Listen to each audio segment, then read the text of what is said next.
Greetings, one and all. And as always, welcome to the evening show. I think it's very obvious what we're going to be talking about this evening. I wonder what.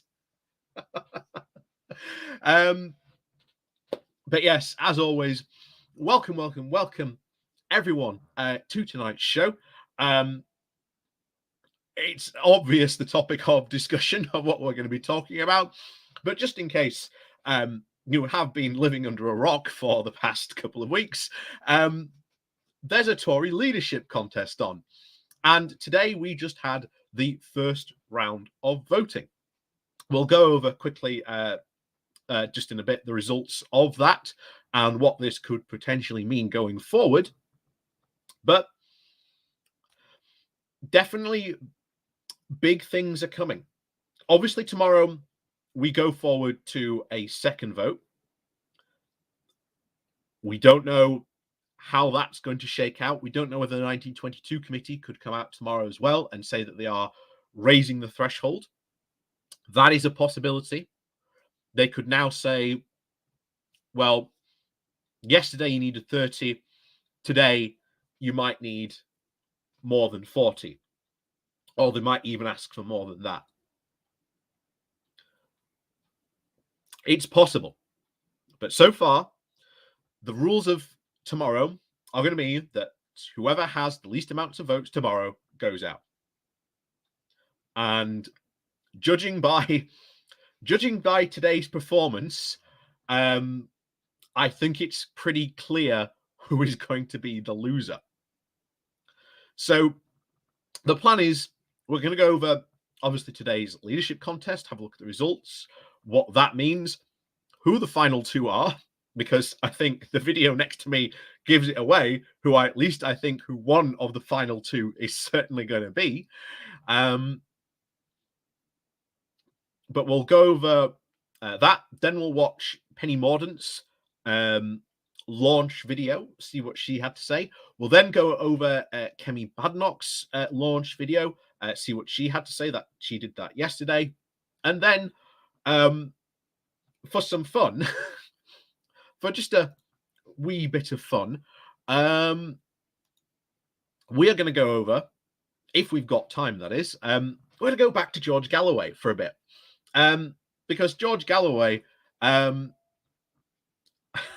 had a very odd guest on one of his shows, talking about how US and Britain wanted the Ukraine invasion to happen.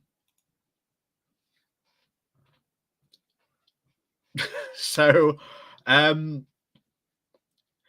yeah, hopefully that's going to be a little bit of fun to end all this on, because, like I say, this Tory leadership contest, watching it and seeing all the,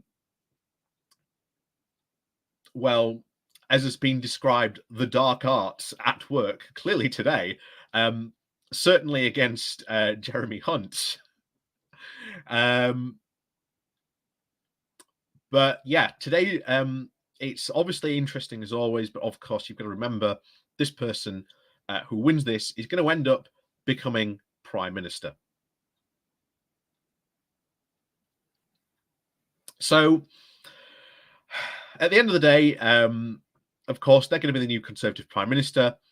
And as we've talked about before, the Tories have no answers to the current crisis in these things. And after we've gone through these results, before we get into, obviously, Penny Mordaunt, I'll go over a little theory that I think seems to be gaining a little bit of traction. But to be honest, I think this could definitely carry a lot of weight. So what happened today? Well, but first, before we actually do get to that, let's greet people in chat. Let's greet people. So Colin Thompson, greetings to you from New York. Jay Klink, I can see in the chat as well. And Henk, good evening to you as well in chat. So good evening to everyone else who's lurking about out there. Like I say, don't be afraid to say hi in chat. Like I say, we're all a very friendly bunch. As I always say, we don't bite much. So let's get on to the voting that happened today, because I think these votes and the rumors of some of the stuff flying around. And as we alluded to before, dark arts certainly have been at play here today. Very, very much so. So,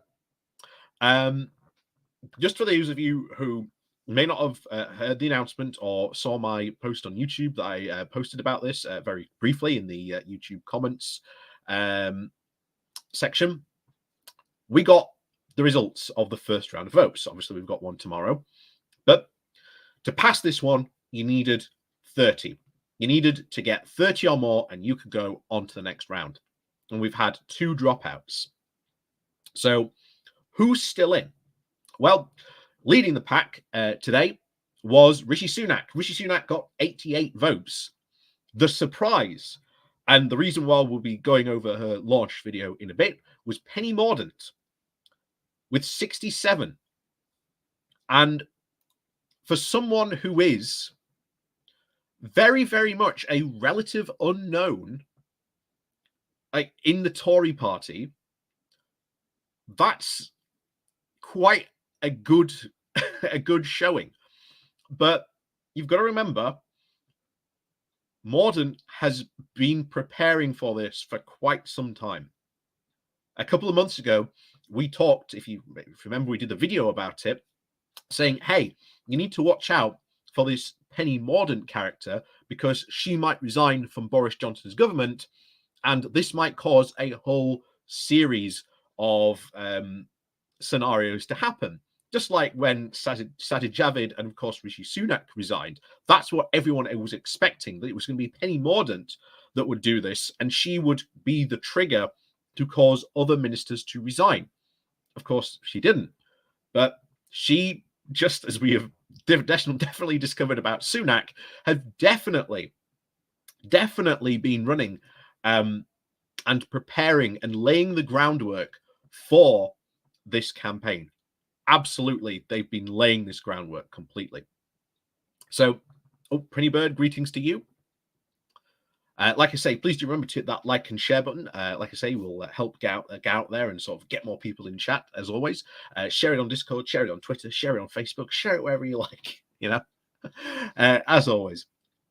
So those 2, I think this could be very, very likely to be a Rishi and Mordaunt final 2. I very, very much think so. And obviously, we got another poll today that said, taken out to the Conservative non-parliamentary members, that if this came down, Penny Mordaunt versus anyone else in the current running, she wins. And she doesn't just win, she wins by at least 20 to 25 points. So this, I think, is causing a lot of worries. On the right of the Tory party, and we'll get into that why in a moment. So those were the 2 frontrunners of today's vote.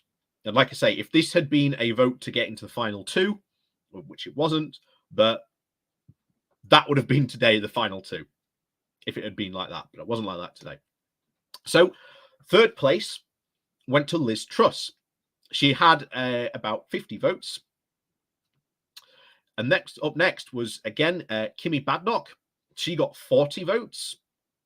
Again, for someone who was, who is relatively unknown. Also, while we'll be watching her video today, because I suspect she will be brought into the cabinet, and we will probably hear a lot more about her. She seems to be putting on a very good show at the moment. Whether she can sort of continue to put that up, whether she does prove to be the underdog in this race, we don't know. Like I say, in this leadership contest, this could go any which way. And trust me, Sunak is going to, certainly tomorrow and certainly over the weekend, we are going to see everyone, and even Boris and his dog, attack Sunak. It's certainly quite a lot. Mordaunt as well, going to come under a lot of pressure. And for someone who has not been in the main cabinet positions, not been in the main government, and again, this also applies for Badenoch as well, being under this amount of pressure, under this amount of spotlight, we don't know whether maybe they have a really bad interview. Maybe someone asks a question and they completely fumble the answer. Maybe a scandal or something comes up. We really, really don't know. Yeah. This is very true. Yeah. The leadership contest has more shadow play than a kabuki festival. Oh, it certainly has today. And we'll get, like I say, we'll get to that when we get to it. So Tom Tuggenup at 37. And then we get to Suella Braverman, who only just managed to sneak in with 32. Remember, you needed 30 or more to go through to the next round. So Suella, she's just made the cut. And of course, now we get to the people who got knocked out. And the next one was Nadim Zawawi with 25. So that's Zawawi completely out of it. And I can bet you now, I can fully bet you now, Zawawi is not going to be Chancellor for too much longer. Because if Mordaunt or Sunak get in, he is pretty much going to be one of the positions that gets the boot. There is going to be a very, very quickly a cabinet reshuffle or a cabinet renewal, and Zawawi is on his way out. He is not going to be Chancellor for long. So that was obviously one of the first ones. But one of the surprise ones that happened today was Jeremy Hunt. Jeremy Hunt for a second round. Remember, the first round, you had to get more than 20. And he passed the first round. And the second round, you've had to get more than 30. So this is where the dark arts are coming into play here. Because Jeremy Hunt only got 18.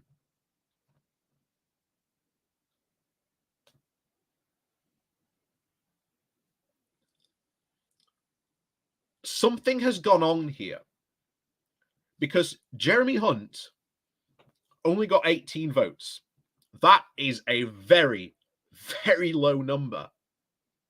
And for one of the people who was considered to be the big players in this leadership contest, it's very, very strange that happened.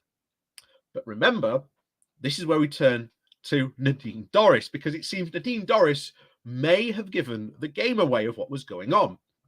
It seems, of what, according to her accusations, that Sunak was trying to fix the field. She was trying to say that Sunak is on purposely telling people who are his supporters and were backing him to go, okay, I know I have this amount of support, so you guys go and support Jeremy instead. Why did he do this? Well, according to Dorries, this was so that he could fix it, so that he could face Jeremy Hunt in the final two and essentially have an easy ride to number 10. That certainly seems like that is what could have gone on today. And for the fact that he got 18 votes, which, again, this is the second round. You'd be expecting people to have at least more or just not doing it. Like Nadim Zawawi. Nadim Zawawi only managed to get 5 more from his first round. Remember, the first to clear the first round or to at least get into this competition, you needed 20.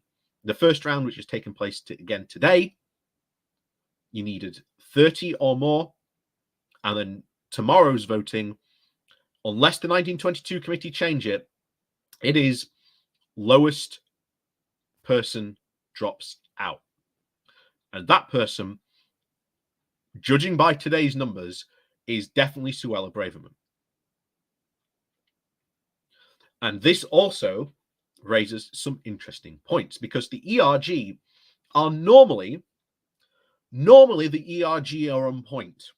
They are normally very organized. They get out there, they organize their candidates. And this is very much the right wing of the Tory party in action, trying to get their candidate in, or at least to push the party more right. And you have Liz Truss, you've got Kimmy Bednock, and now you've got Suella Braverman. Suella Braverman is backed by Steve Baker, the former head of the ERG. Bednock is being backed by Michael Gove. And Liz Truss, well, is Liz Truss. So she came in third. But there is talk now of these three candidates wanting to, or at least a call from Liz Truss to do to borrow the term, a unite the right vote, to get all those three candidates together to get their votes and gather them together. Because that would mean that they have roughly around 120, maybe a bit more, maybe like 120, 125 ish, somewhere in that area. That is a lot of votes. And that would propel that candidate straight into the final two.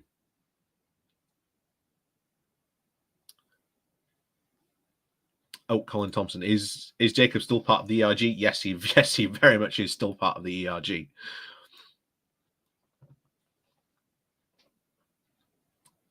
Oh, Jake Link. Surely Johnson or his loyalists have some juicy dirt. Any chance that he is scheming / contemplating a scorched earth policy, or at least to muddy the waters? Yeah, I fully expect Johnson to start sticking his oar in. I fully expect it. He will start sticking his oar in sooner or later. He's not going to be able to resist. He really is not. He's not going to be able to resist. Johnson loves to take revenge. It's part of his character. You study him. You look at the things he's done in the past. Johnson loves to take revenge, and if he can, well, stitch up Sunak, he will do that. He will do that very, very gladly on that platform. So, who's out tomorrow? Well, going by the votes today, obviously the people who voted for Zavawi and Hunt, those votes are going to now get distributed to the other remaining candidates. We don't know potentially where they're going to go. But judging by today's vote, Braverman will go out. That means that we will get to see live televised hustings, which we will be covering. What I don't know whether we'll be able to cover them live. I will try and cover them live. It'll be quite interesting to cover them live if we can. But that will be fun to try and cover if we can cover them live. Oh, Jem, good evening to you. Colin, did Dominic Raab betray Boris for Rishi? No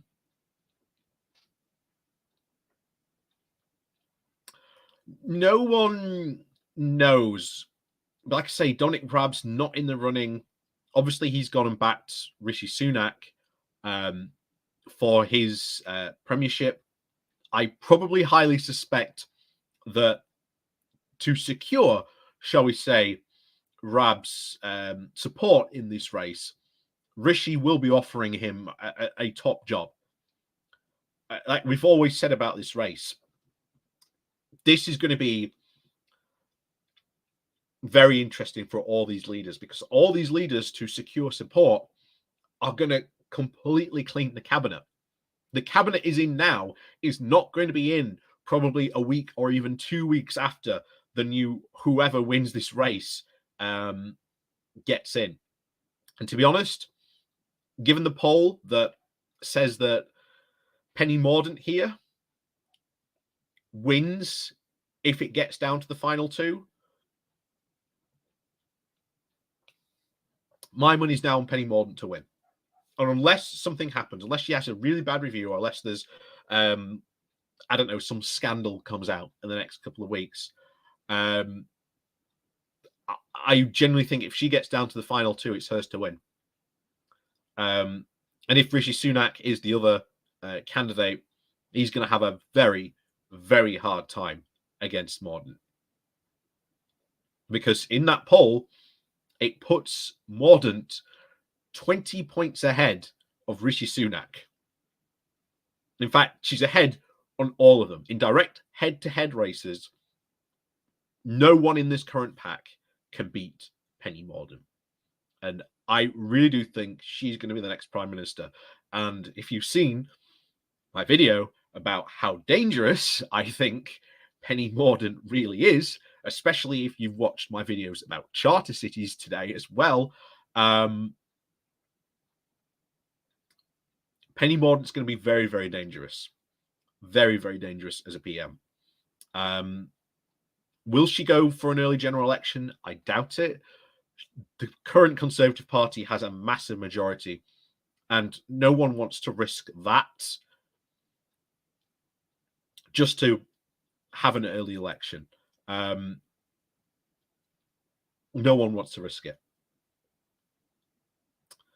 So, yeah, this race shaping up very, very interestingly. I think the final two candidates have already pretty much shown themselves at this point. It is probably going to be Rishi and Mordaunt in the final two. And then, we'll get to see. Like I say, there is round 2 tomorrow. It is very likely that Suella Braverman is going to go. She has put out a statement. She hasn't put out a statement. Steve Baker, the guy who is backing her, has said that Braverman's not going to drop out and that it's not to underestimate her. But yeah. Are there any moderates running? So the only moderate running is Tom Tugendhat. He is the only moderate, but don't get me wrong, this is still a Tory moderate. It's, even if we talked about this morning, if you saw my live stream this morning, who is, if Penny Mordaunt is the person you choose to do the most amount of damage, then Tom Tugendhat is at the other end of that scale. He is still probably going to do some damage, but probably not as much as someone like Penny Mordaunt in this position. Old school bodybuilding. No, Liz Truss for the win. Well, this is it. If this idea that has, remember, it's only been, less than 2 hours since these results were announced, and already the far right of the party are talking about wanting to unite around a single candidate. But that means that one of those three has to drop out. In fact, not one of those three, 2 of those 3 have to drop out. Because at the moment, given the numbers, that makes them, whoever that might be, 120 votes in total, which almost immediately, if this was sort of going into a final sort of 2, it would push Mordaunt out of the second slot place, and ultimately it would be, Liz versus Rishi. And we've talked about a Liz versus Rishi quite a lot before. Liz Truss, very, very popular with the non-parliamentary party. she could very easily win it. But again, we'll have to see. But that is, again, the far right at the moment, split three ways at the moment. But will they come? Will they come together to coalesce around one candidate? It's highly possible. But I will tell you now, I think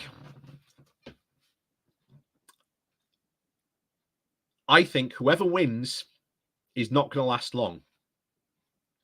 Because what have we got coming up? We've got a series of crises, or crises, I suppose you could call them, that are all going to nicely mix together. And we talked before in previous videos about the wrath of the disappointed, because Johnson isn't going anywhere. He's still going to be an MP. He's going to be on the backbenches. You've got a cost of living crisis that is going to absolutely explode sort of the end of October, the beginning of November. You've got the energy prices that are going to cause so much damage that it is going to force the government to get involved. They are going to have to. Because if they don't, they lose the next election automatically. It's like, Boris during the pandemic. If the Conservative Party had not intervened, like putting in like the furlough scheme or going into lockdown, they would have absolutely been ousted, or they would be looking now at like the Conservative Party can never ever govern again. They just become unelectable. We would have seen a complete and utter like Tory wipeout at the local elections, possibly even continuing into the general election. So we've got that crisis, and they're going to have to step in. Whoever comes in is going to have to tackle these problems. And one of the things you were seeing is that not one of these Tory candidates has any solutions to the problems we are facing today as a country. We've got a cost of living crisis. We've got a housing crisis. We've got an energy crisis. We've got inflation. And yet, what are they doing? They're all going, oh, tax cuts.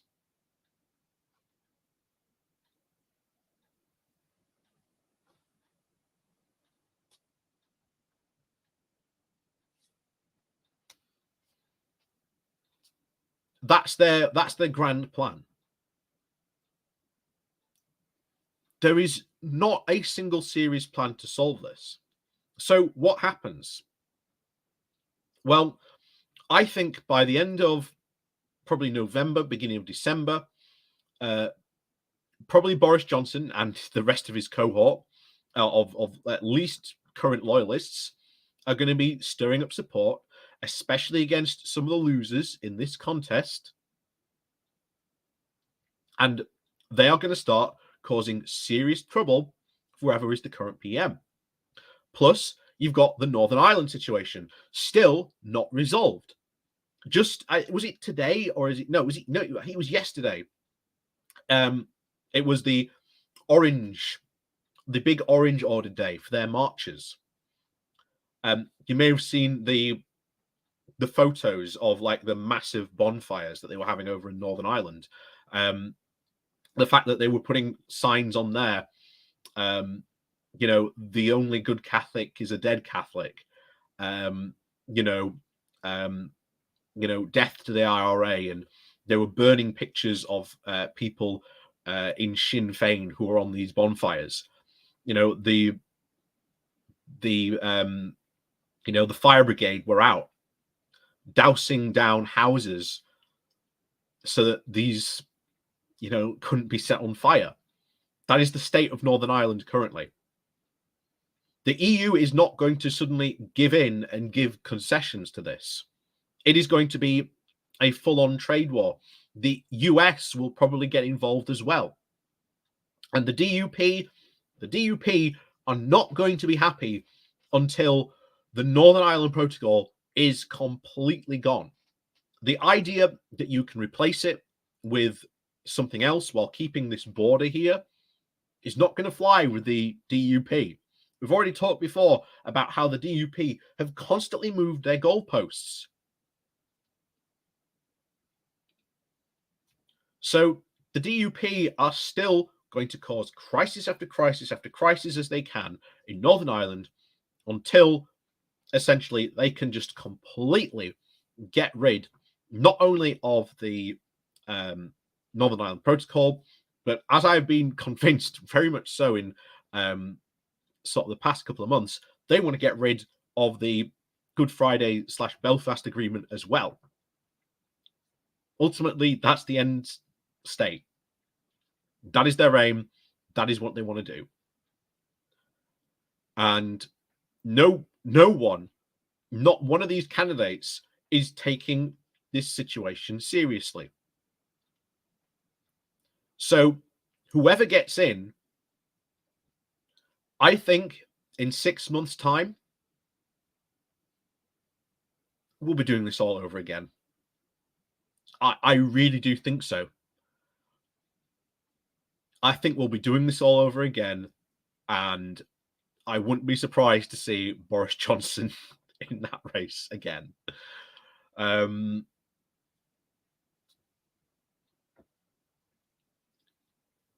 I think that's where we're heading for. I really do.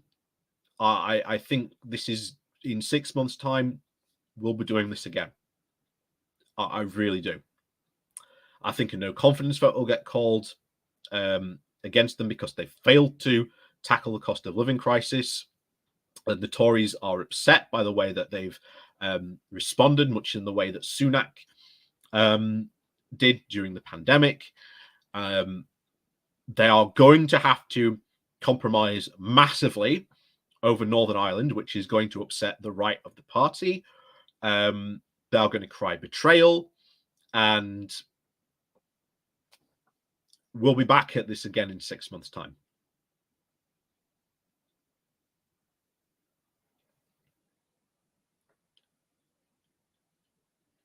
I really do. It's going to be a complete an utter disaster, I think. Absolute disaster.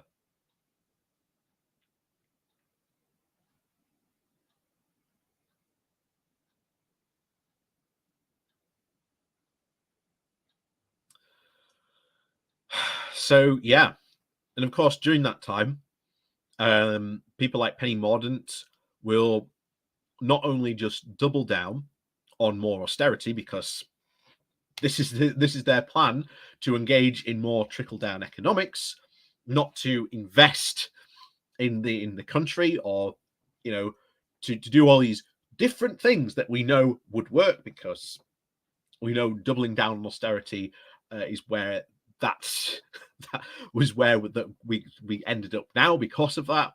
And yeah,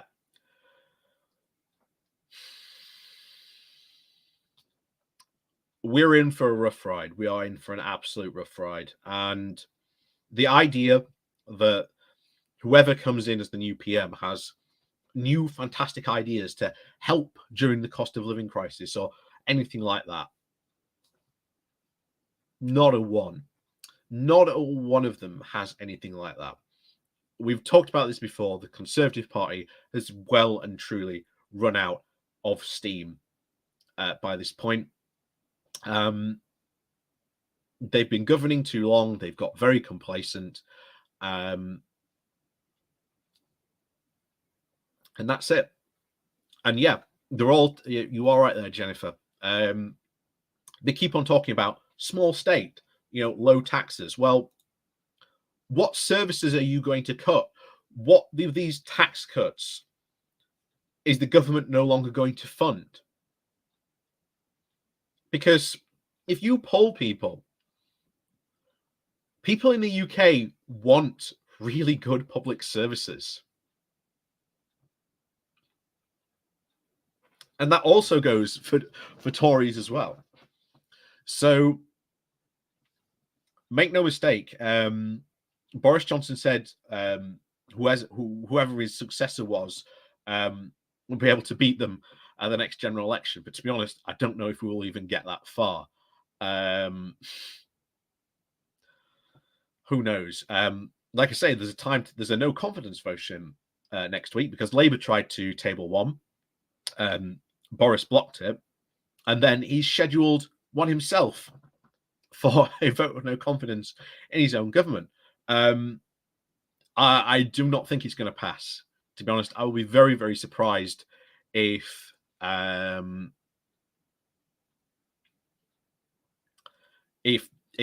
passes. I'll be very, very surprised if a no confidence motion passes, especially at this stage.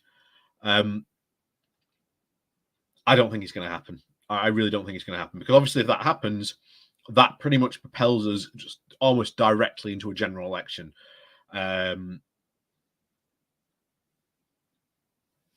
Like I say, the Tories do not want that, so they're not going to vote for it. And unless you have like a substantial number of Tories generally wanting to go to a general election, which I very much doubt there is, this isn't going to happen. This isn't going to happen at all.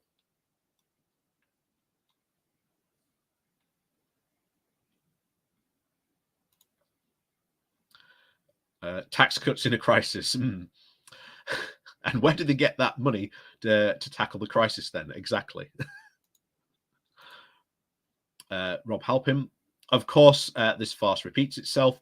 2023 is going to be an evil year. No growth, productivity crisis, inflation biting the arm of the UK economy. Repeat of summer 2023. Yeah.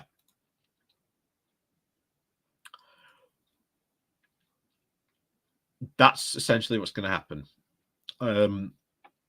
And like I say, I think in 6 months' time, I think we'll be doing this all over again. Because this is well and truly a poison chalice. Whoever wins, it's a poison chalice for them.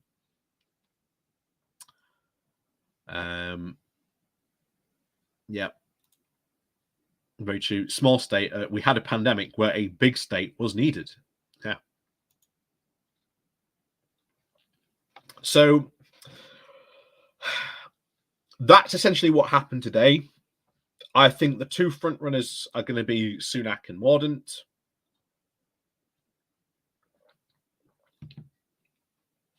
And I think regardless whoever wins, we'll be doing this in 6 months' time again. I really do. I really do think that.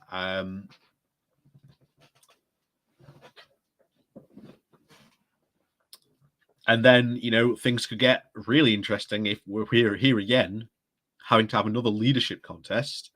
I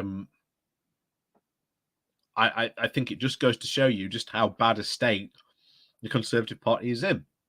And I've talked about how bad sort of the mudslinging, the division that this is going to cause in the Conservative Party. It's already there, right to see. The fact that you've got the far right of the party that are so disorganized, they've fielded 3 candidates very much pushed forward by one of the 3 prominent leaders.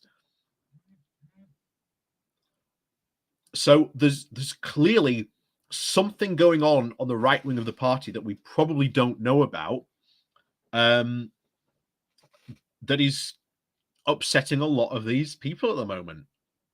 And they're already fracturing and splitting. And it happened exactly as I said. The second Boris is gone, all bets are off. That wallpaper that was Boris Johnson covering the cracks of the Tory party, all these different ideologies, all these different groups, all these different wants and needs by those different groups. That wallpaper is getting steamed off. It's getting steamed off and rolled up because Boris Johnson ain't wasting that amount of money on wallpaper for whoever gets in. And trust me, whoever comes in, well, at least even if it's Penny Mordaunt comes in, she's not going to have enough polysil to fill those cracks that are now very evident in the Tory party. That's where we end up, ladies and gentlemen. 6 months' time. We could be doing this all over again. So, with that said, let's have a look at Penny Mordaunt's campaign launch speech. This happened, I believe, this morning.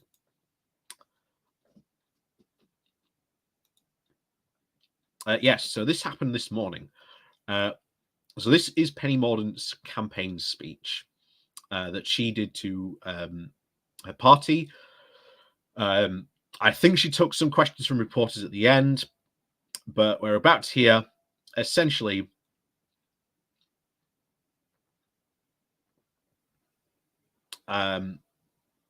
this is what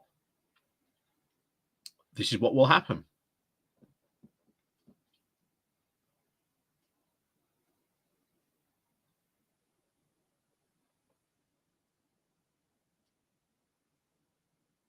Oh, hang on.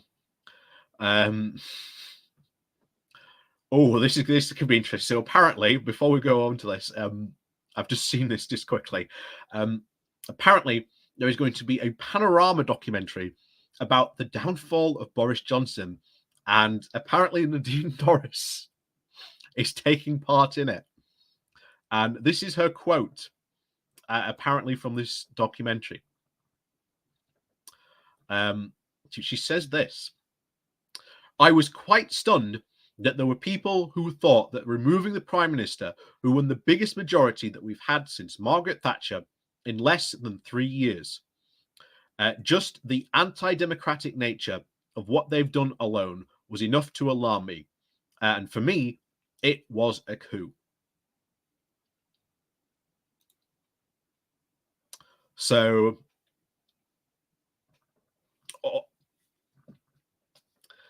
and by the way, that panorama documentary apparently is going to be out on Wednesdays, next Wednesday. So, yeah. Watch out for that. That could be a lot of fun.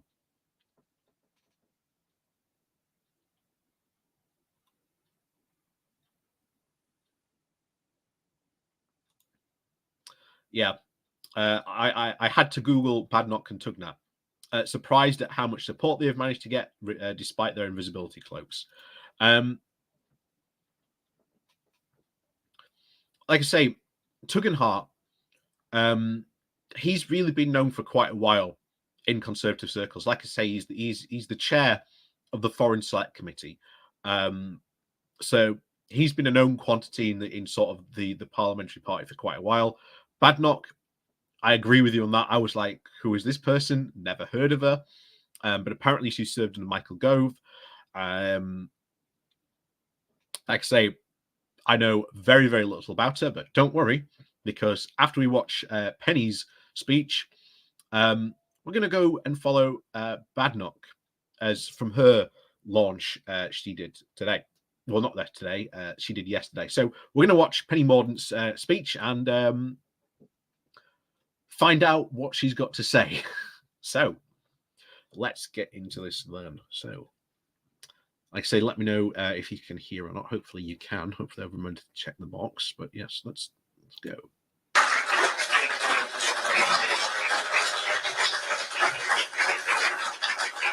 And the British people are fed up.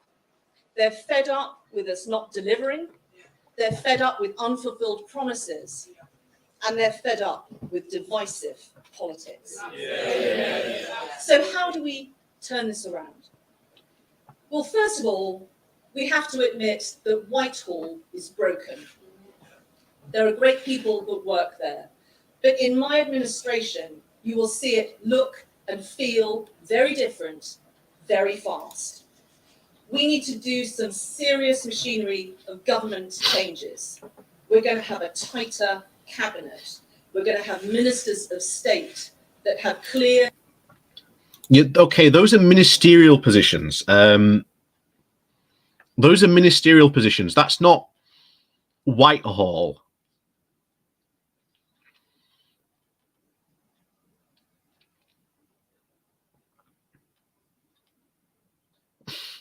But is her flag big enough? That's very true. Yeah. What exactly are you going to do with Whitehall then, Penny? Because at the moment you're talking about the cabinet, not Whitehall. And by the way, there's something else I want to point out. A lot of currently the right wing is really focused against going after Whitehall. I don't know why. Obviously, there's the Brexiteers are sort of going after them, saying that they're the reason that Brexit isn't done. There's all these secret remainers in Whitehall. Yes, you are right. Yeah, attacking civil service, very Cummings-esque. But I think this plays to more of this, quote, small state stuff that they're talking about. Again, you're probably not going to hear exactly what it is that Penny would cut, because obviously if you're making a small state, then what is it that the government is no longer going to do? Same if you're going to cut taxes, what is it that the government is going to no longer fund? Or is the government going to borrow more money?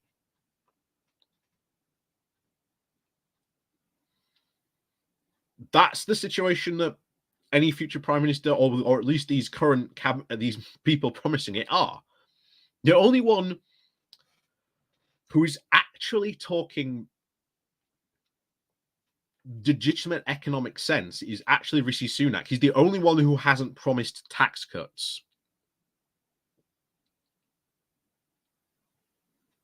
And say what you like about Rishi Sunak, but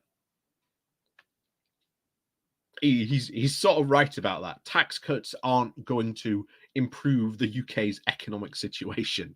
But like I say, they are desperate to appeal to the Conservatives.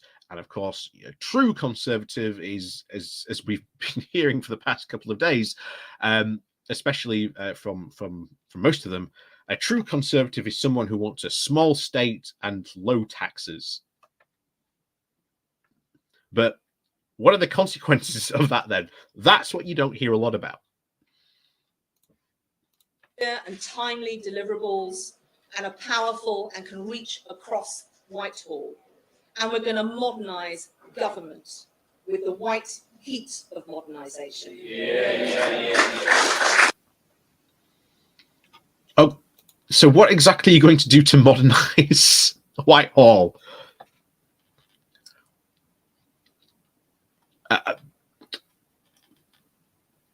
I mean, again, that's honestly, that's just a buzzword at this point. For going after the civil service. The civil service is not modernized enough.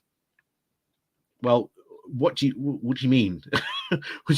what do you mean? And you are right, Rob, because they want a small state. That's why. That's why they're going after the civil service. Yes, we're going to modernize Whitehall. We're going to get rid of all these civil servants. But even if you get rid of these civil servants, you're then saying, what is the government not going to do anymore? Because if you cut so many civil servants, what are you going to do? I mean, because of Brexit, we've had to increase the size of the civil service, because the UK government and every other country used to pay into a big pot where we had EU, institutions that used to fulfill those roles. But now we are having to pay and rebuild those institutions ourselves.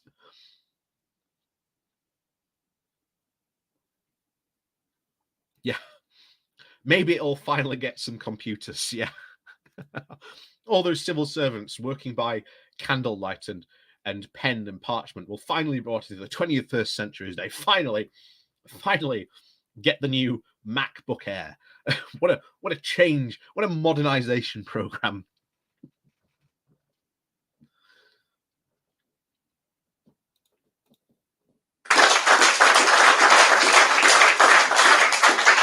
We need to move at the speed that business and science needs us to. Secondly, we need to build. Wait, what? We need to move at the speed that science and business needs us to move us to.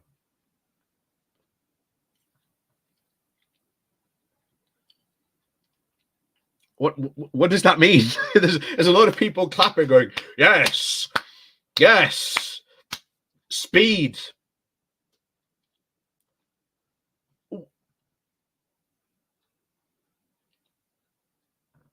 Like, what does she mean by that?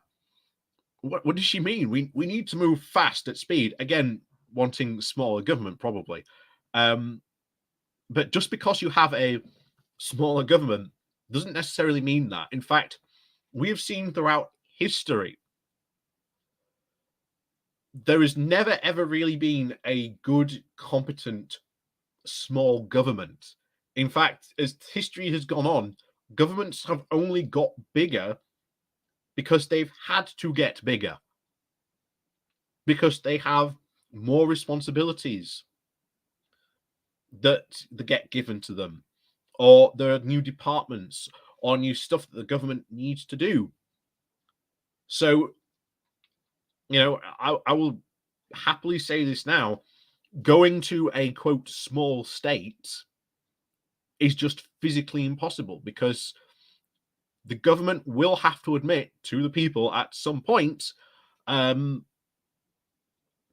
not going to fulfill this role anymore that we used to be involved in.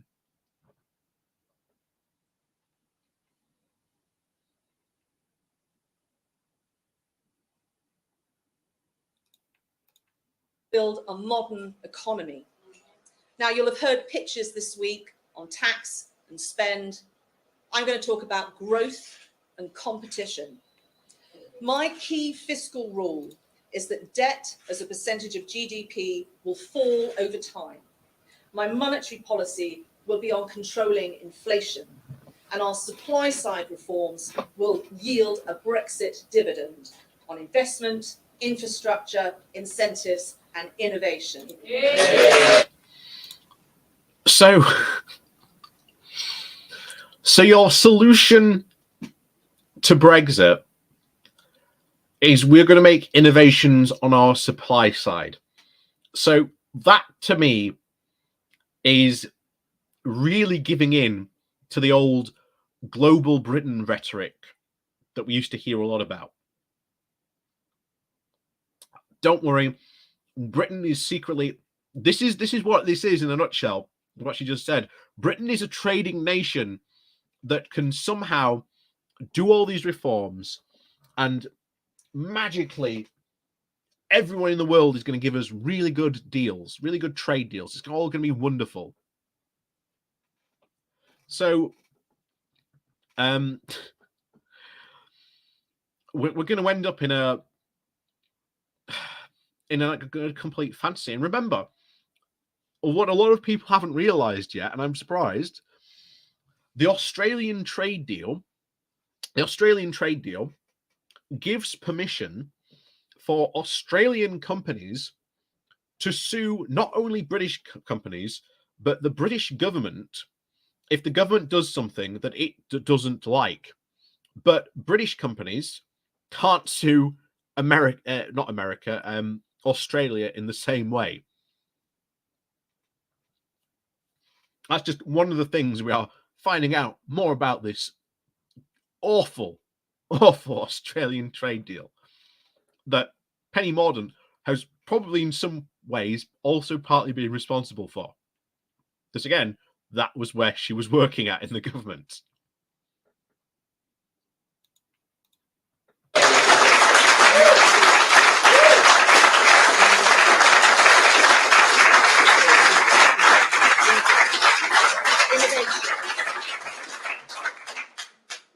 And we also need to let our citizens live well. From me, you're going to get a relentless focus on cost of living issues. I've already announced that on day one, we are going to slash VAT on fuel at the pump by half, and we are going to raise income tax thresholds for basic and middle income earners in line with inflation.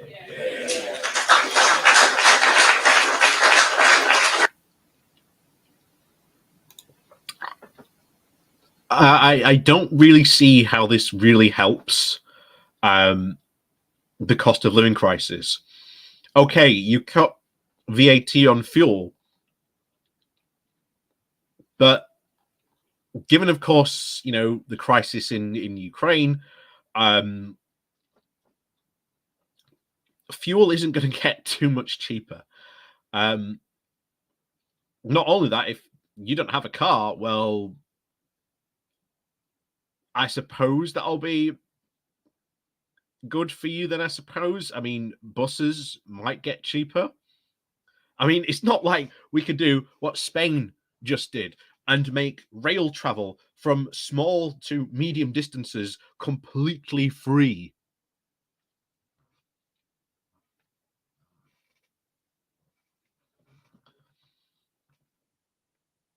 Yeah. Let them live well. Yeah, exactly. Yeah.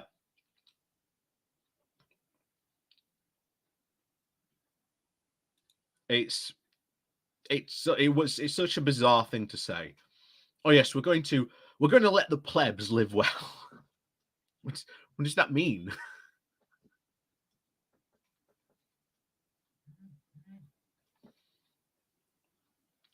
I mean, what does that mean? Also, if you're cutting tax on these things, you're also cutting the income the government is going to get. So, is the government going to end up borrowing more money? If it ends up borrowing more money, is that not going to be bad for inflation?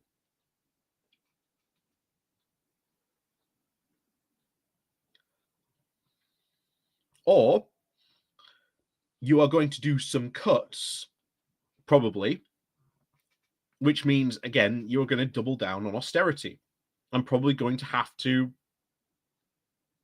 go really hard on austerity. Yeah, Jem. Yeah. I do enjoy my daily gruel. Well, if Penny Mordaunt becomes PM, which is probably more than likely at this point, I think we're all going to have to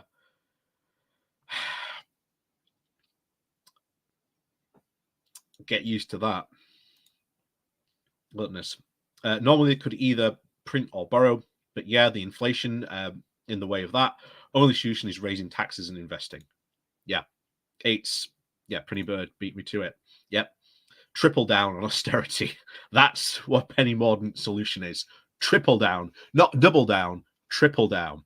And also engage in trickle down economics because, yeah, trickle down economics really works, guys. Honest, trust us. Well, it hasn't really been shown to work.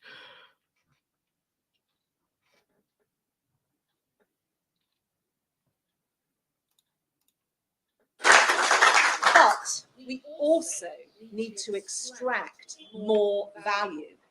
For example, through simplifying and reducing the cost of being tax compliant for our citizens and for business.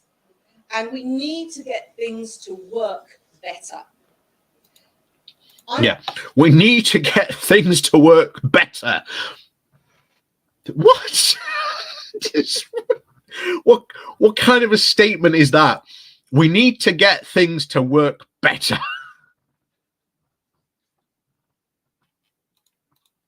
I'm going to be putting power back into the hands of parents.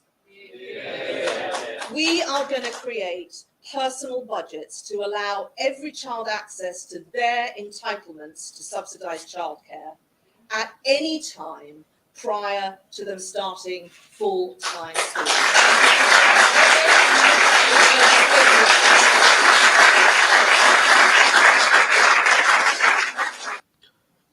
So correct me if there's any Americans in the audience.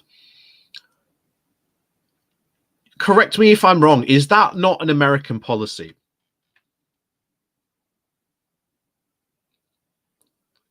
Like, I'm not 100% sure, but I'm pretty sure that is like an American Republican policy.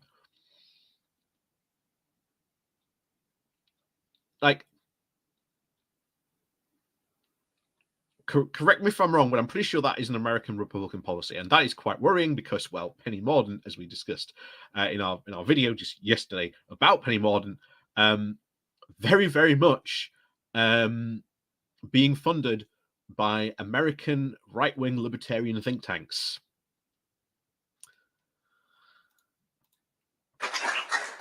And we are going to create some task forces to get a grip on the crisis and paralysis in accessing NHS services and dentists,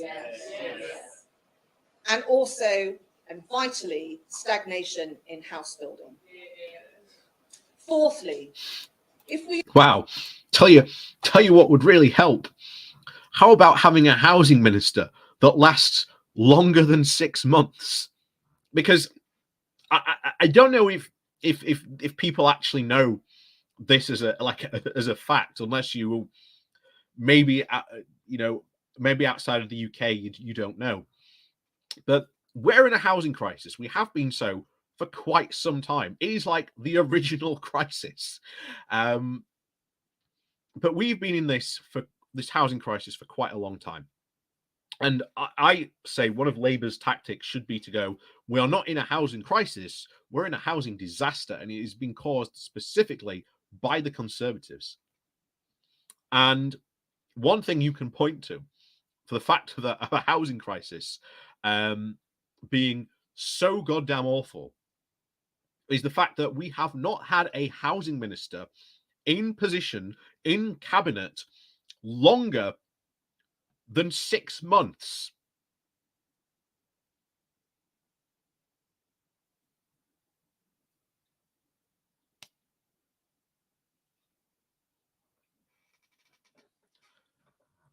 Six months. Not one housing minister has lasted longer than that. And yet we wonder why we're in a housing crisis. We are really serious about levelling up. We cannot be limited in our ambition by what is in the Treasury's coffers. We have to get real about this. So I want to align government planning cycles with those of business and the charity sector, which are already aligned. And that will give us huge opportunities to co-fund, to form partnerships, to do more for our citizens. And we need some national missions in this country that the whole country and every sector can get behind. And I also want to set up some social capital pots that MPs themselves can administer. You guys are best placed in your communities to spot those gaps, spot the opportunities, and I want to give you more agency to serve your communities.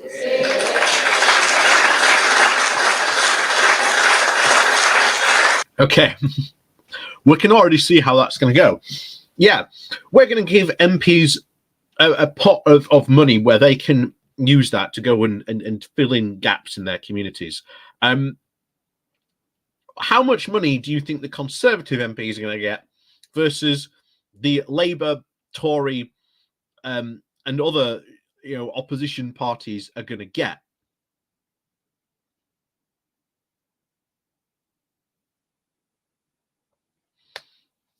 Gee, like I say, her pitch for levelling up that's pathetic. That is completely pathetic. Oh yes, the government's going to work with charities. How does that help level up these left behind places? How do these charities work with government to help leveling up? None of that makes sense. I mean, unless you unless it's going to be a massive tax scam. Yeah, recipe for fraud. Yeah, exactly, Simon. I think that's generally going to be it. Yeah, and you are right. The government, that is the job of government.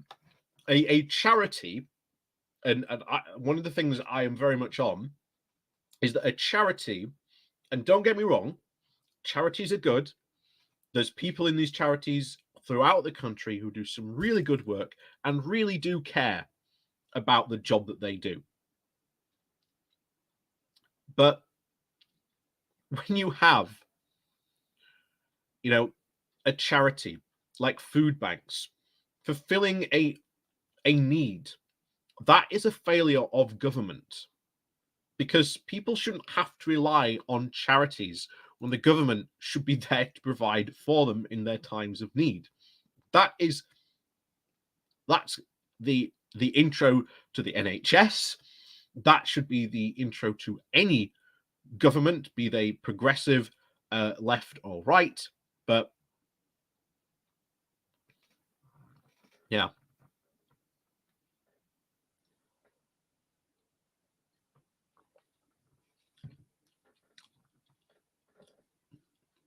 So yeah, charities are becoming big business. Yeah. I wouldn't be surprised. I would not be surprised if that's part of the plan. But then worryingly, as we talked about charter cities, I've done more reading. I've done more reading, and I think this could be the direction that Penny Mordaunt wants to go, to create charter cities,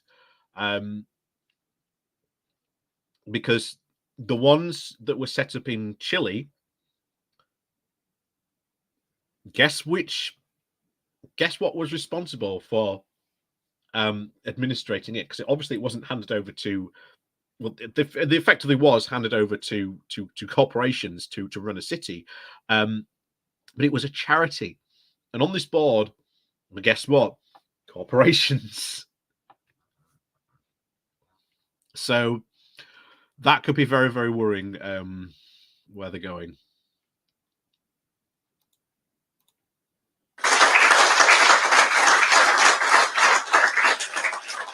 And finally, I want all of our citizens to be able to live in safety and security.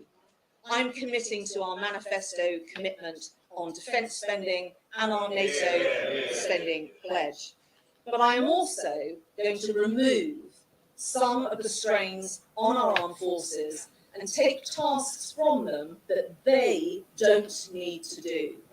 And so I'm going to stand up a civil defence force, as I outlined when I rewrote this country's resilience strategy. Okay, so we're effectively, according to Penny Mordaunt, we're getting a new branch of the army, because that's effectively what that is. If you're setting up a civil defence force to fulfill jobs that, quote, according to her, the army shouldn't be involved in doing, then effectively you are setting up a new branch of the army, or even sort of technically a new armed forces, of a civil defense force. So, okay, what tasks is this civil defense force going to do? What are they going to be involved with?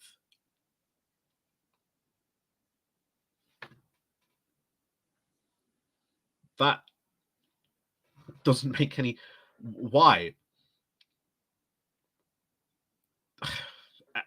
I thought you wanted a small state, Penny, not a bigger one, because that's what you do when you create this.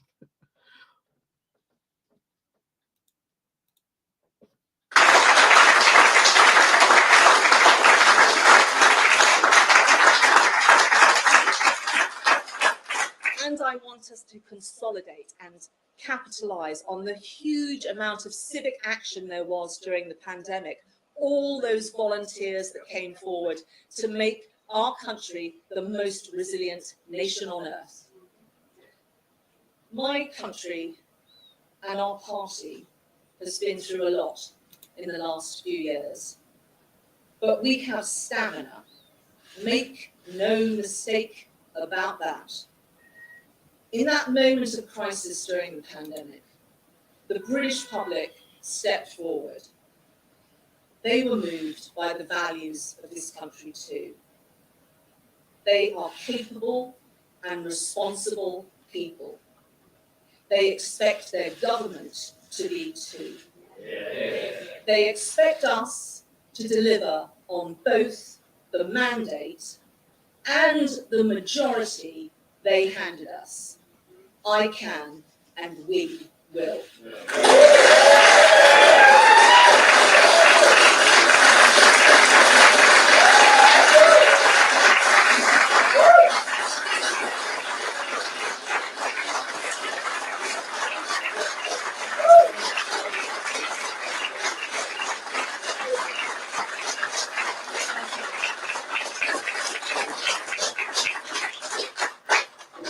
Brilliant. Thank you so much, Penny. Andrea, let's turn now, up. unusually, Penny is determined to answer a number of questions. So the ladies and gentlemen of the press, hold on to your hats. But I'm first of all going to take a question from the gentleman here. Thank you.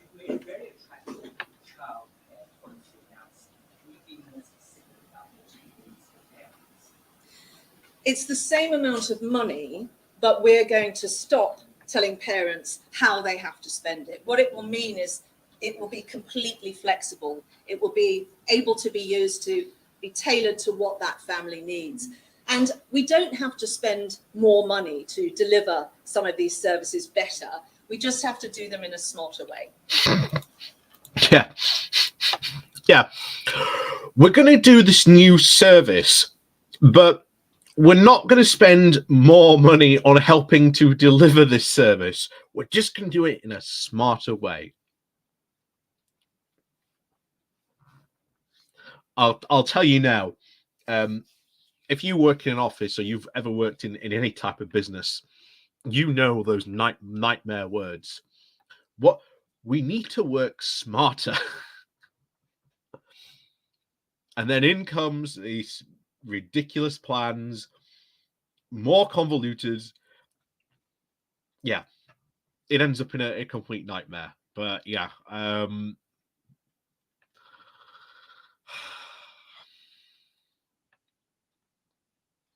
yeah. So like, make an app. What happened to the COVID app again? Yeah, very true. Very true.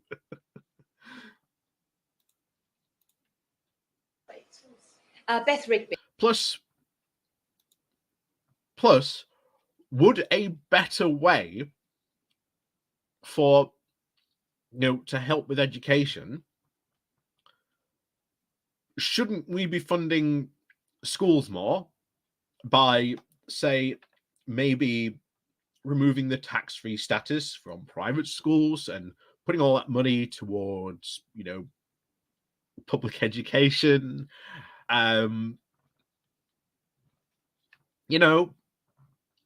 Just a thought, Penny. Just a penny of my thoughts for you.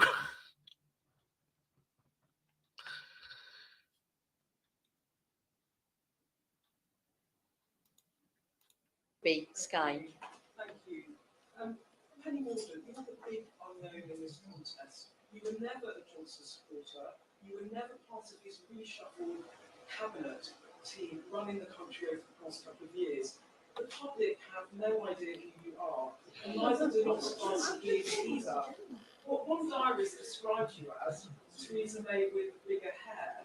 And if you win this election, will you, like May, call another general election to get your mandate rather than ride on the coattails of Boris Johnson?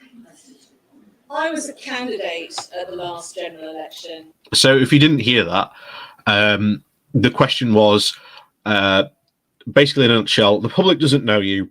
They think that you're Liz Truss with bigger hair. And would you call a general election instead of, well, essentially riding on Boris's coattails? interesting question indeed from Beth Rigby of Sky News. I stood on the same platform as these good people in front of me, and I think what the public wants us to do is deliver on that now.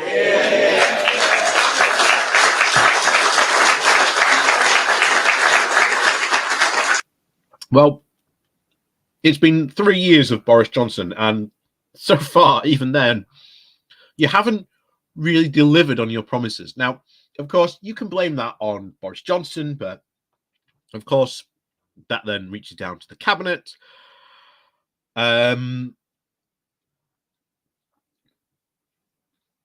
You can only pass the buck so many times before people go, well, actually, it's the Conservative Party that just aren't capable of delivering on this. I would like to know you all better, and I hope I will get the opportunity to. What about a general election? Will you need another mandate from the public? I stood on the same platform as Boris Johnson and every single member of parliament in my party. We have a mandate and we have a big majority, and I think the British people want us to get on and deliver.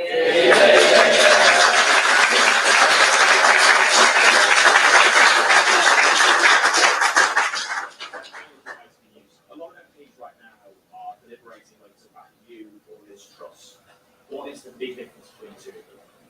I'm not going to talk about other candidates. They can set out their stall. But what I would say to you is who can not just win this contest, but win a general election. If we do not win the next general election, all those opportunities and the vision that the British people had from us leaving the European Union will not be realised. We must win that election. I am your best shot at winning that election. I am the candidate that Labour fear the most. It's not that they fear you, it's that very much you are an unknown. But this is a time where previously all of Starmer's attacks have been very, very much directed at Boris Johnson himself. However, Starmer is going to have to start seriously attacking the Conservative Party on actions that they have done, their ideology, and their failures. And Penny Mordaunt is now that new leader of those failures. So it's not that they're afraid of Penny Mordaunt in no way. Like anyone in Labour should be sort of terrified or fearing of like Penny Mordaunt, because there's plenty to attack her party on for their colossal failings. The coronavirus pandemic, that was a Conservative failure. The fact that Penny Mordaunt's here saying, oh, if you don't put us in the next election, we won't be able to fulfill any of those, quote, Brexit benefits. Well, what are those Brexit benefits, Penny? We've been hearing about these supposed benefits that we could have when we leave the EU, but you've never, ever once told us what these benefits actually are. It is just a buzzword. There are no Brexit benefits because you do not want to tell the public what it is exactly is that you want to do.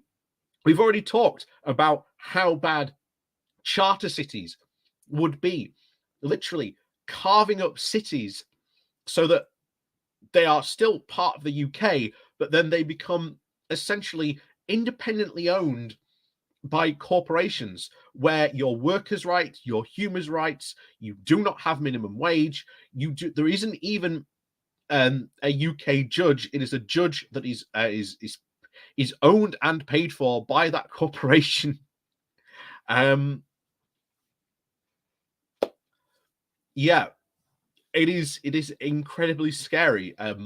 What this ideology, this rapid libertarian ideology that Penny Mordaunt follows, and she's a big subscriber to this.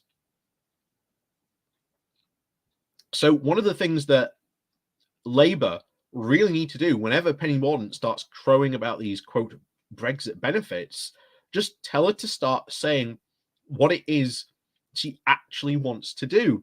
What are these Brexit benefits? Because she's just said, oh, there's all these benefits that we can take advantage of. But what are those things you're trying to take advantage of, Penny?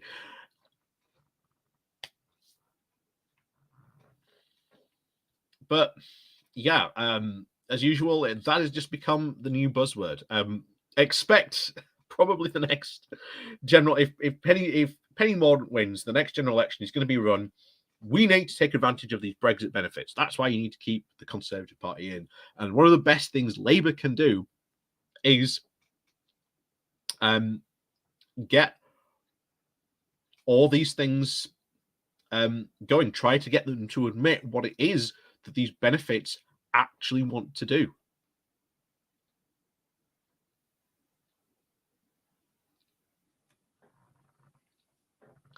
So that will be again a perfect attack way for Labour to go on that. As a kiss. She's like Submarine May. No, she's certainly not as far right. No, in fact, sorry, reverse that. Penny Mordaunt is a lot more far right than Theresa May was, especially when it comes to Brexit. Like I say, she has been very much a Brexiteer since the very beginning on this. So she's like Submarine May. When all the crisis has been going on, where has she been? Submerged until the leadership election. Yep.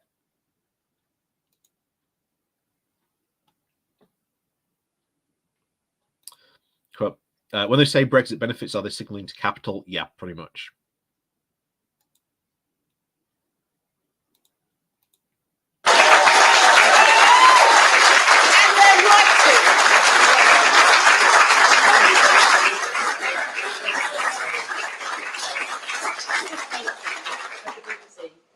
What do you say to the vast majority of people listening to this morning who've not come across you before and perhaps wonder whether you have it in you to be Prime Minister in just a couple of months' time? What do you say to them? I think that I am one of the best prepared candidates in this contest. I've served in a huge number of ministerial positions. I've also served in the private sector. I've worked in the public sector and in the charity sector. And you'll know I've thought deeply about where our country is at, who we need to compete with, and how we can put through the reforms and modernisation with our mandate, with the management in Whitehall, with the mutuality that binds us together, and with our markets. We have to pick up the pace to realise the opportunities that this country has. And I am best placed to do that. Yeah. So this is going to be another one. This is going to be, again, doubling down on Brexit. But at least she might finally start to do some of the stuff the Brexiteers actually want, like start deregulating, start diverging, which is what these quote benefits are. But as we've talked about them before, when we start to do that, that makes it even harder for us to trade with the EU. The EU is our closest trading ally. They're not going anywhere. The UK is not going to suddenly lift up anchor and just sail off.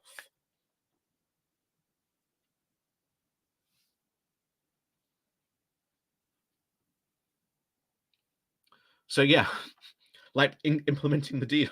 Yeah. And bear in mind, if Penny Mordaunt gets into office, the issue around Northern Ireland, as we mentioned earlier, isn't going anywhere. It's not going anywhere.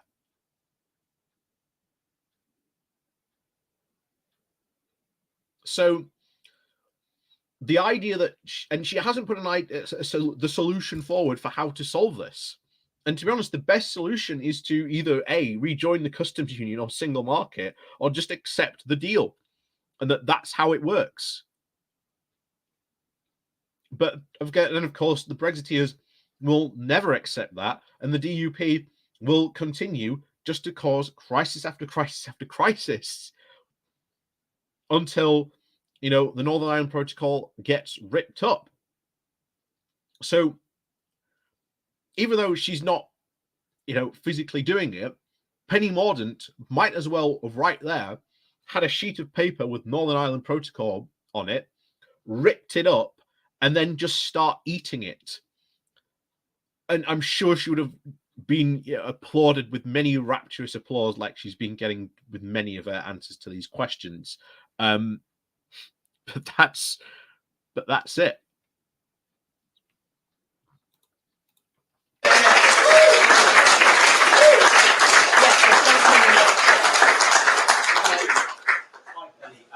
We all thought you were a fantastic then secretary. How do you think your experience in the armed forces will be an asset for you going forward to be the next Prime Minister? Well, I opened my campaign by talking about teamwork. I think we've had a failed model of leadership, and that's part of the problem why government hasn't been as effective as it could be. I know from my naval training that it's about harnessing the power of the team, and that's how I'm going to go.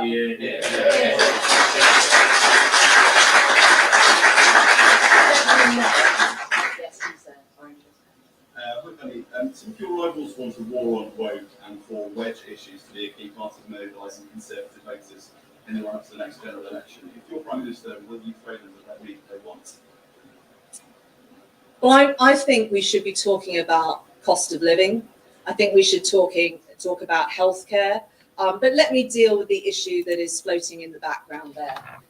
I think it was Margaret Thatcher that said that every Prime Minister needs a willy. A woman like me doesn't have one.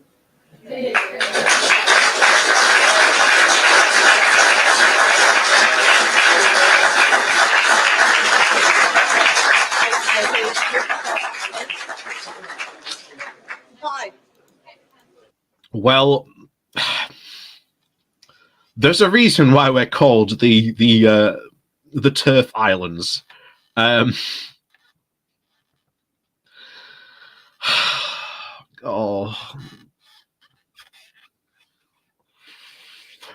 really don't want to have to talk about culture war issues because as we talked about this before, the culture war stuff is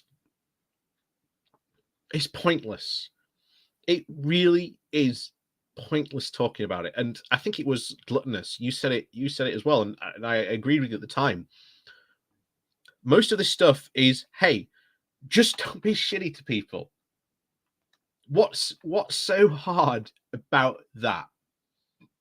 What is so hard about that? That there's a lot of people who just don't get it, who seem to think that any moment,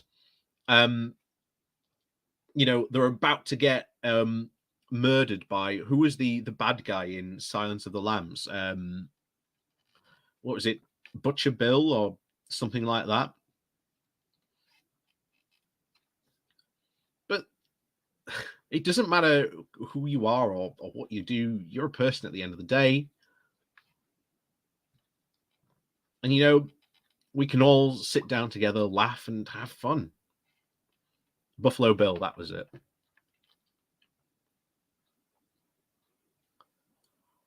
But yeah, honestly, culture war stuff is such a waste of time. And to be honest, I'm sort of glad Penny Mordaunt, when I don't want to engage in that because we've got far more, important things to talk about. And I agree with her on that. Cost of living crisis, TikTok, Penny. We need proper solutions to the cost of living crisis, and just doing tax cuts and lowering VAT while borrowing more money while trying to, quote, modernize the civil service, which basically just means get rid of probably a load of civil servants, isn't really going to provide a serious solution to the cost of living crisis.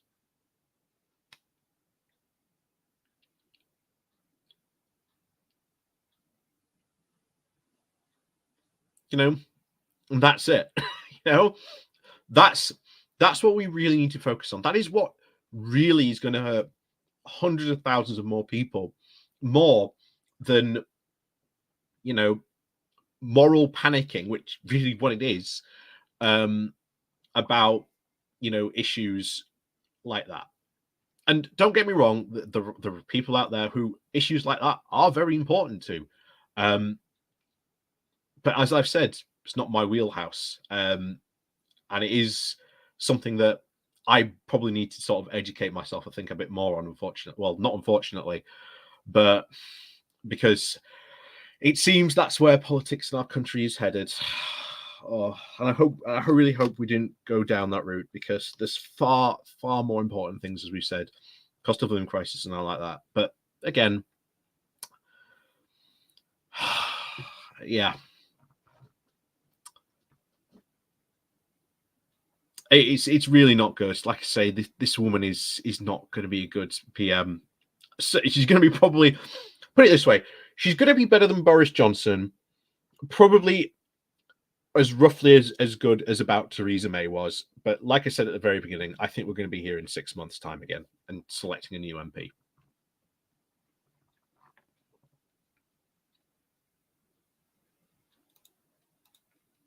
You said the Conservative Party has a lot of good sense itself, but you're also sticking with the 2019 manifesto. So how do you plan to solve that problem? And if I may, underneath the surface within your party, there's some quite sexist notions coming out about you. You're trying to destroy you as a candidate already. How do you feel about that?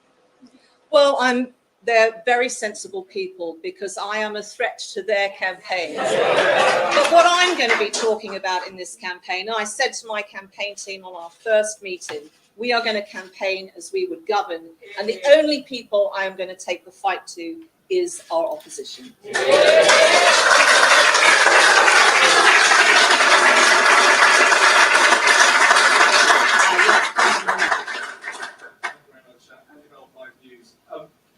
You are still inheriting your mandate one when Boris Johnson was the leader of the party.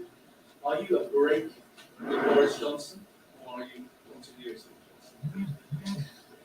I'm very different to Boris Johnson, but we stood on the same manifesto, and I think we believe in those same things. We both were passionate about the opportunity that Britain leaving the regulatory orbit of the EU was, not just to our... So she's given it away there. It is, these Brexit benefits are that she wants to diverge. But as soon as you start to diverge, you make it harder for British businesses to do business in the EU.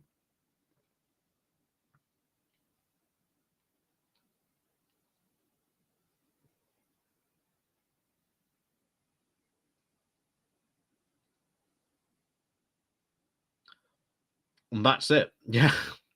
Yeah. You are right. T524. Unfortunately, they can't run on important issues. They've moved so far to the right that they can't move on any issue without losing support. Yeah. And this is why they do not talk openly about what these Brexit benefits actually are. Because most of these Brexit benefits are really, really unpopular with the public. It's like getting rid of the working time directive. It will be basically going forward with deregulation on things like chemicals, standards, all kinds of stuff, which the British public most of the time really doesn't seem to care too much about, but we probably should. Also, like many of the candidates, Penny Mordaunt does seem to be dropping the net zero pledges. And I'm actually, I don't know if she gets asked this question about the net zero pledges. But if we drop these net zero targets, bear in mind, we only just managed to sign up to them at COP26. And already we're going to drop them. That is not a good look. That is not a good look on the international stage, where we've already got Brexit, where we are not honoring international treaties, And then you've got COP26, where once again, another international agreement, we are not honoring our net zero pledges and targets. What does this actually say to hundreds of thousands of countries around the world where we are not honoring our international agreements?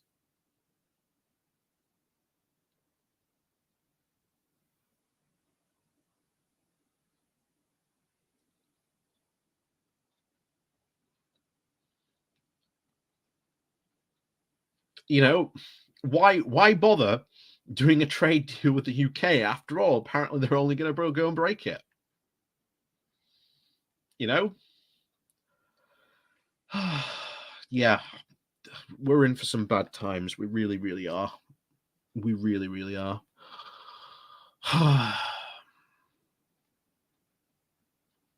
Yeah, Ben Ridings.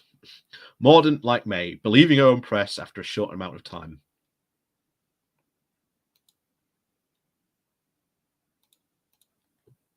Country, but to the world. And I understand that very well, and I'm determined to capitalise on that. Was he a good Prime Minister? I think we should thank him for delivering Brexit. It was an incredibly difficult thing to do, as we all remember, and I think we should remember him for that.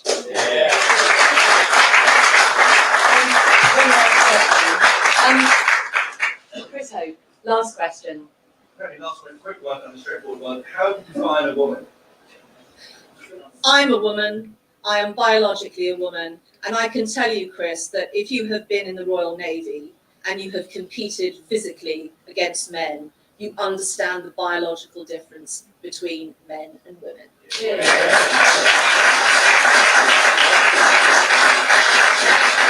you all so much. Thank you for coming. Let's win this campaign.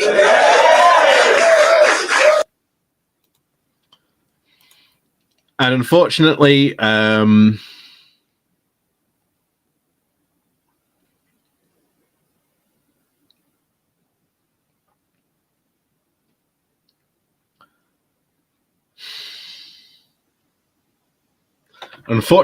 a good chance that she probably could, especially she gets to the final two. There is a really good chance of Penny Mordaunt winning. A really good chance that she could win.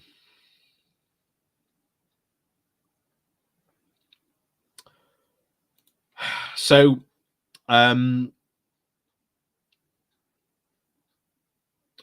yeah, that's Penny Mordaunt. Probably our next Prime Minister. Probably more stuff is going to be said over the next couple of days. We've obviously got the hustings to look forward to. Is that Mike Fabricant's head? I think it is. I think that is Mike Fabricant. So he's backing Penny Mordaunt. So tells you even more, to be honest, about Penny Mordaunt. So yeah.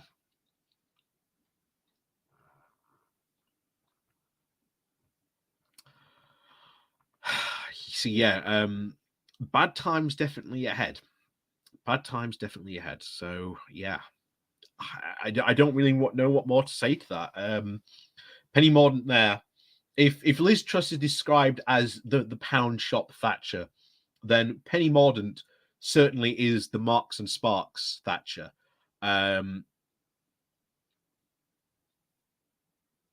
Certainly, she's probably got more, should we say, more intelligence than certainly Liz Truss. She certainly seems like she's going to be good dueling at Prime Minister's question times. Like I say, you need to be able to think fast and think on your feet and have some good retorts. She's certainly played well in those couple of media interviews. She's certainly going to push hard on Brexit, no doubt. But again, how do you intend to solve this Northern Ireland issue without sort of breaking international rules and treaties? Again, still going to be a problem for her. The cost of living crisis, the solutions that she's talked about briefly here, are not a solution to the cost of living crisis in any way, shape, or form. We've also got inflation to think about. We've also got a housing crisis to think about. We've got an energy crisis to think about. There's the war in Ukraine to think about. There's so many crises going on, and potentially the UK may be entering a recession as well. And not a worldwide recession. We're talking just a recession for us. So don't worry, guys. We'll keep this one to ourselves. But yeah, hard times are coming ahead for many people, and this winter especially is going to be very, very hard, very hard. And the things that she's talked about here, very much appealing to the Tory right, not hard right completely. I think someone said it in chat, it's very sort of neoliberally. Yeah, again, I sort of agree with you on that. Sort of trying to gain that centrist ground as well as the right ground as well. Yeah, this is why I said Penny Mordaunt is easily the most dangerous person in all this Tory leadership contest. She's very dangerous. She can do a lot of damage to this country. But hopefully, maybe fingers crossed, we'll be here again in 6 months having another leadership contest. So yeah, that'll be fun. That will be very fun.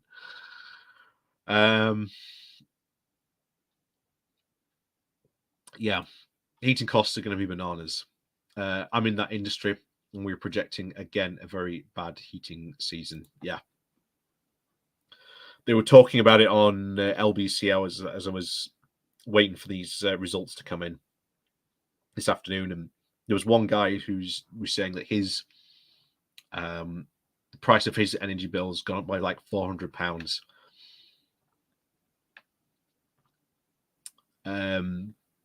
And yeah, it's going to get very bad for a whole lot of people, because the second you would factor inflation into all this, all these plans that Penny Mordaunt has put forward, not going to work, because inflation is going to eat up many of these savings that she's trying to do with these tax cuts. And if you've seen a lot of economists talking about the tax cuts that a lot of these Tory leadership hopefuls are putting forward, they said, look, a tax cut's only going to be very helpful in the short term. You know, and when inflation comes to it, it'll take away any of the advantages or anything. So yeah.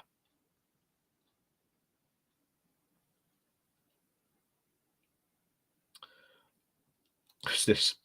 Penny is PM.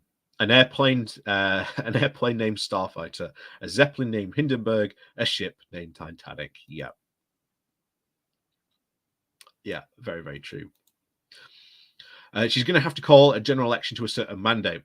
Any candidate will likely, unless Bozo calls a general election first. I don't think so. I don't think he's going to call a general election. His party won't allow it. Because then Boris would actually have to fight that general election. Not, the current leadership, unless they can get the leadership contest over and done with very quickly. And even if they did sort of say, well, we'll have it in November, the current candidate will have only been in about a month. It's not a lot of time for them.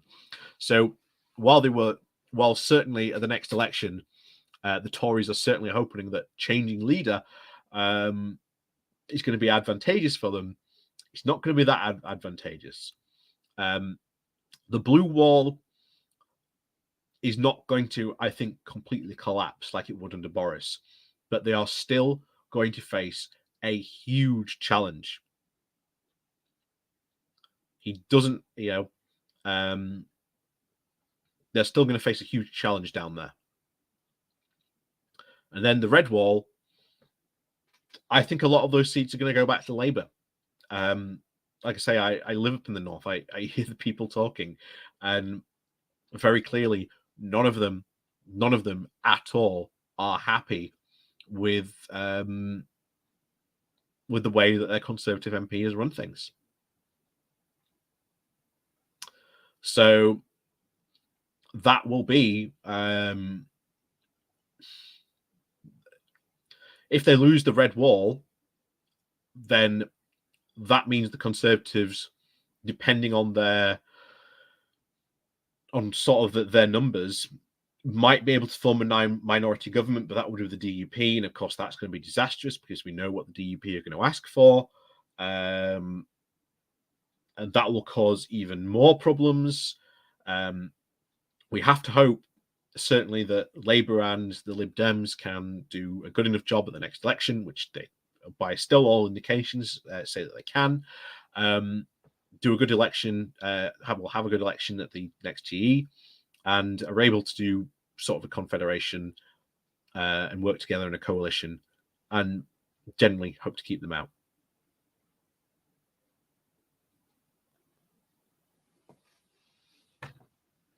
So ultimately, at the end of the day, I think very, very much, even if they do change leader, the Conservatives are going to have a very, very rough time of it at the next election. A very rough time. It's not going to be plain sailing for them. But with that said, before we go, the question will be asked, what happens next? Well, luckily, I have a little timetable of what's happening next. So tomorrow, obviously, the second round is going to happen. And bearing any changes by the 1922 committee, essentially, for the second round, essentially the least popular candidate gets knocked out. So essentially, the person with the least amount of MP backing will get them knocked out. And by the looks of it, that is probably going to be Suella Braverman tomorrow. She's ultimately going to get knocked out. Then on Friday, we will actually have the first debate from these leaders. It's going to be on Channel 4. So watch out for that. That will be fun. The next one will be held on Sunday on ITV on the 17th. Then on Monday, the third round of voting will take place.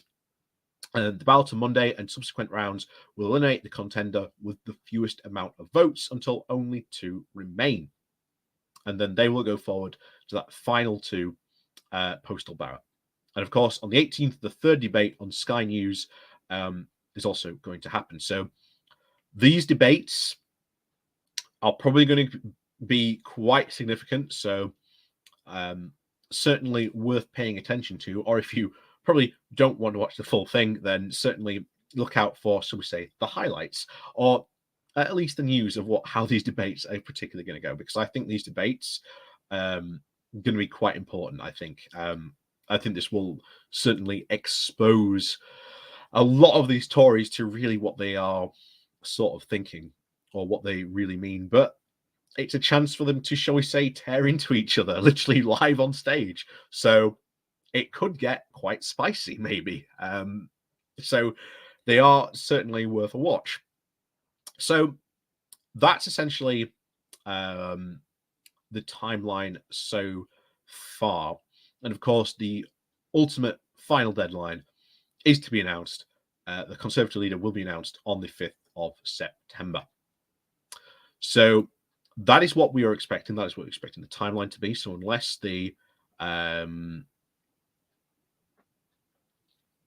1922 committee come and change something, I very much doubt the field is going to change too drastically. But I expect probably Suella Braverman to drop out tomorrow. She will either drop out herself because she doesn't think she can win, or, well, she and Badnock have decided to back Liz Truss, giving all their votes to her, which will give her about 120 or so votes. And then it won't be a Mordaunt Sunak election. It will probably be a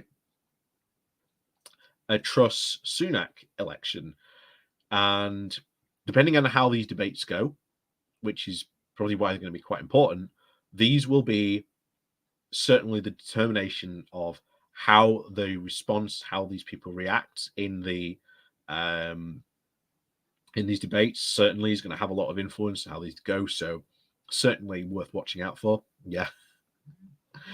Highlander, at last, there can only be one. Yes, I am the last. What do you think I am? I'm Egyptian, even though I'm talking with a Scottish accent, and I'm meant to be Spanish. That's my Sean Connery impression for you all. Oh, but with that said, thank you so much for watching this evening. Like I say, do stay tuned. Like I say, we will be following this Tory leadership contest. No doubt on the Good Morning Walk, we will be discussing, obviously, the following rounds, who's dropped out, who stayed in, and certainly we'll be discussing how well, or shall we say, how bad, and maybe some of the spicy moments that happened in the first debate. So watch out for that. So, as always, thank you very much for watching. We'll see you all next time. Like I say, please do remember to hit that like and share button on your way out. And down below, there is a link to my Patreon page or an optimization link called Buy Me Coffee, where you can buy me coffee. There's the YouTube thank you button. There's the YouTube subscription button, where you get sort of little bells and whistles and whatnot that you can use on YouTube. And of course, thank you very much for you all coming along this evening and sort of watching and, yeah, having a bit of fun. Like I say, I do know the Tory leadership contest can be sort of quite depressing to watch at times, but hey, it's sort of quite important to follow. So, as always, thank you very much for watching, and we'll see you all on Saturday again live for the Good Morning Walk, unless something drastic happens, but I very much doubt that, to be honest. So, we'll see you then on Saturday morning for the Good Morning Walk. If not, watch out for the videos. You can watch the live stream on replay. And of course, see you all very soon. So, see you.